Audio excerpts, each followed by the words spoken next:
آپ سے ایک چیز سننا ہے، آپ ابھی مومن بھی سنیں گے. میں نے آپ کے اپنی زبانی سے ایک دفعہ سنا تھا، آپ کا ایک ایکسیڈنٹ ہوا تھا اور آپ نے توسل کیا تھا حضرت شہزادہ علی اصغر علیہ السلام سے. ٹھیک ہے نا؟ صحیح ہے؟ صحیح سنا رہا ہوں؟ جی جی. ہم آپ کی زبانی سے سننا چاہتے ہیں کہ کیا واقعہ تھا بس وہ ایک میرا ایکسیڈنٹ ہو گیا اور میں 6-7 دن ہاسپٹل میں لاہور رہا، اور سید رضا پنجتن المعروف جی پی چاچا نے مجھے کال کی. 19 محرم کو میرا ایکسیڈنٹ ہوا اور 25 محرم کو ان کی کال آئی کہ میں آزا خانہ زہرا گیا تھا سرکار کے تابوت کی زیارت کرنے. وہ میں نے دیکھا کہ صبح کی نماز تک میں روتا رہا، تمہارے لیے زندگی کی دعائیں کرتا رہا.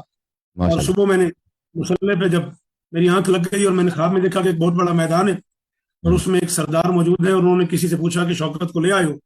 تو اس نے کہا نہیں، شوکت کی زندگی میں اصغر کی اماں نے اضافہ کر دیا ہے. شوکت نے ایک شعر پڑھا تھا جس کی وجہ سے اس کی زندگی میں اضافہ ہو گیا ہے. سبحان اللہ. وہ شعر جتنا دیا ہے خون محمد کے دین کو، جتنا دیا ہے خون محمد کے دین کو، اصغر نے ماں کا دودھ بھی اتنا نہیں پیا. میں چین کہاں سے پاؤں